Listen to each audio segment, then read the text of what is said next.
warahmatullahi wabarakatuh. Perkenalkan, saya Mira Kusmawati dari kelas 1A.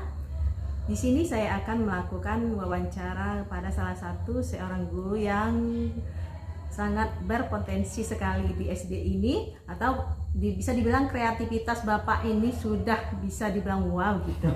Ya Pak ya? Terlalu berlebihan. Enggak, memang iya kok. Bapak ini adalah salah satu guru penggerak angkatan 5 Pak ya? Ya, angkatan 5 di seluruh nasional dan angkatan pertama di Kabupaten Merapen. Wih, mantap Bapak nih.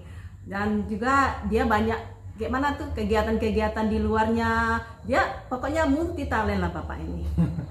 Pak, di sini saya ingin meminta waktunya sedikit, boleh kan Pak? Ya, silakan. Untuk melakukan wawancara. Nah, di sini saya ditugaskan untuk melakukan wawancara tentang politik. Nah, politik sekarang ini Pak, lagi hangat-hangatnya ya. Ya, hangat, dan ini bahasan yang cukup susah ya. Susah untuk mengerti ya Pak. Oke. Oke, di sini ada beberapa pertanyaan dari saya. Bagaimana Bapak melihat tingkat partisipasi politik di negara ini saat ini? Saat ini partisipasi politik warga maksudnya warga, ya. Ini ya. saya lihat semakin meningkat dari tahun ke tahun ya.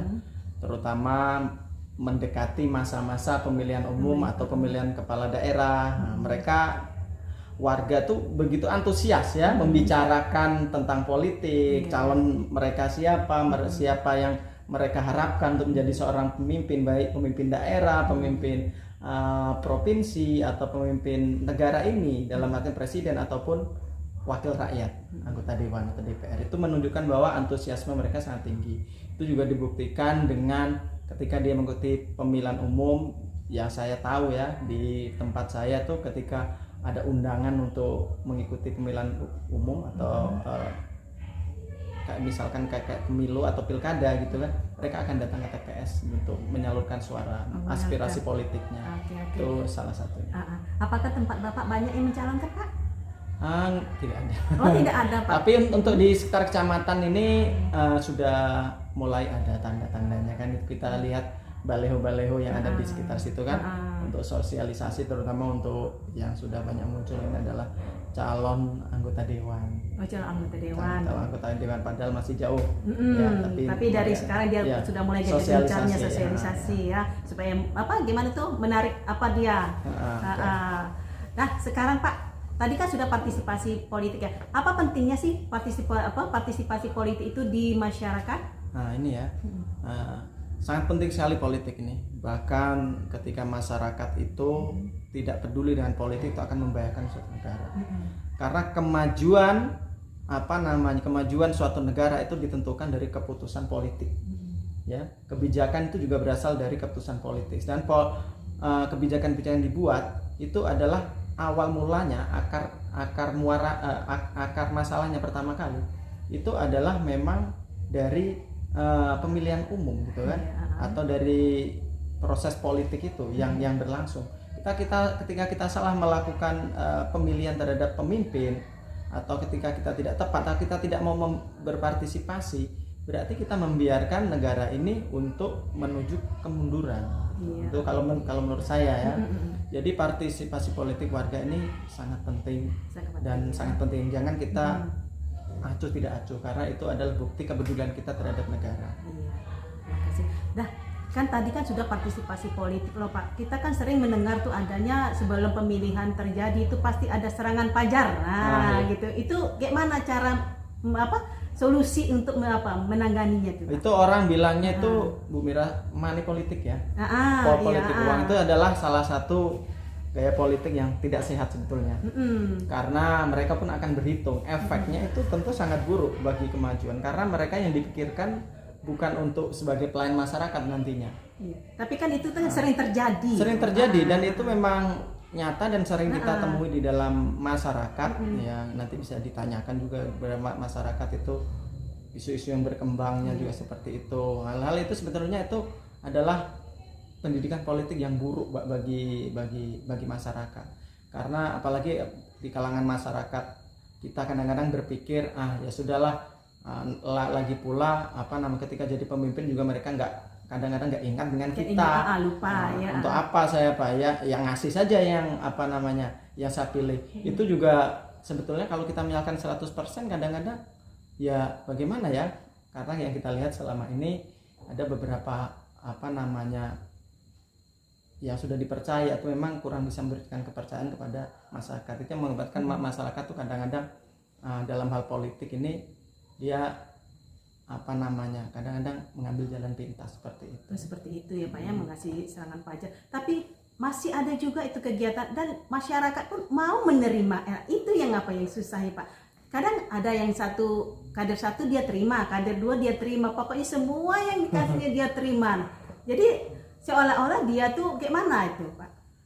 Ya itu sebetulnya ya kurang bagus sebetulnya ya, kalau menurut pendapat saya, karena apapun itu kita nanti akan pertanggungjawabannya nanti itu tentunya untuk diri kita sendiri, untuk masa depan kedepannya seperti apa. Kalau kita berdasarkan itu, orang-orang yang kita pilih tetapi berdasarkan money politik seperti itu, tentu ketika jadi pemimpin dia akan berpikir bagaimana mengembalikan modal-modal yang sudah mereka berikan, sudah mereka keluarkan gitu kan.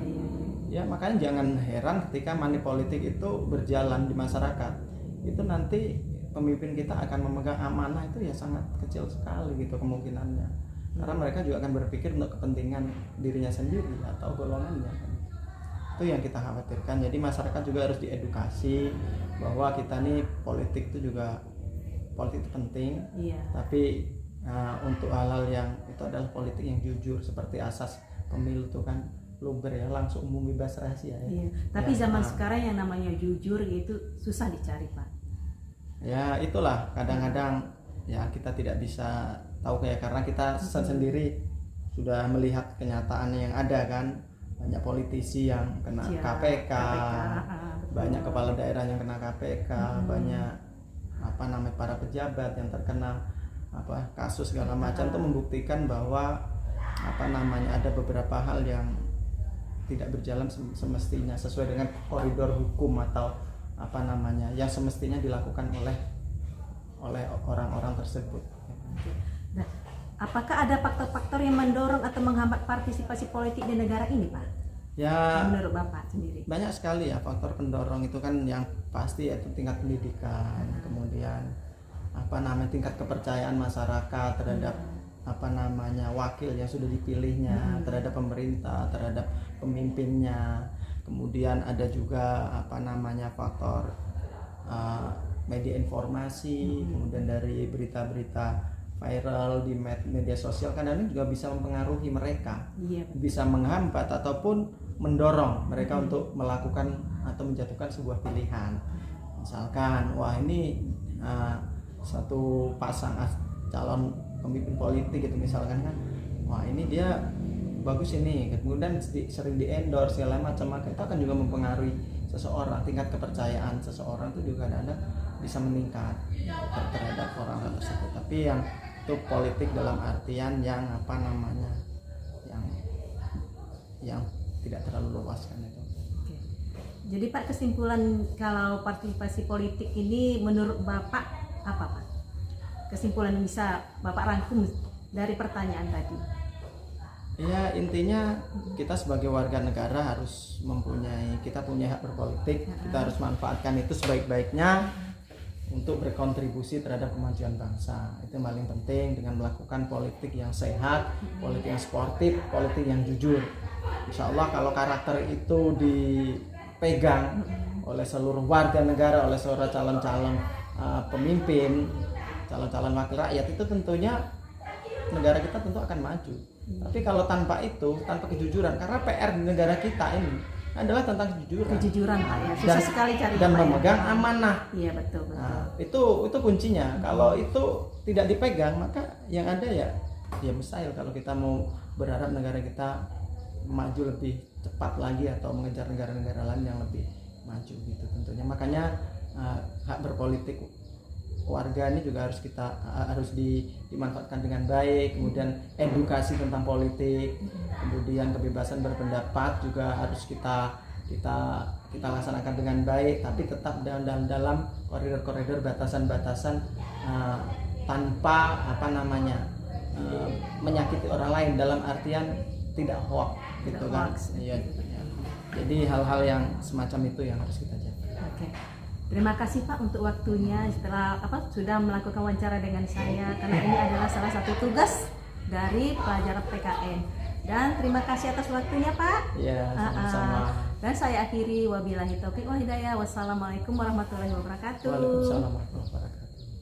Terima kasih Pak.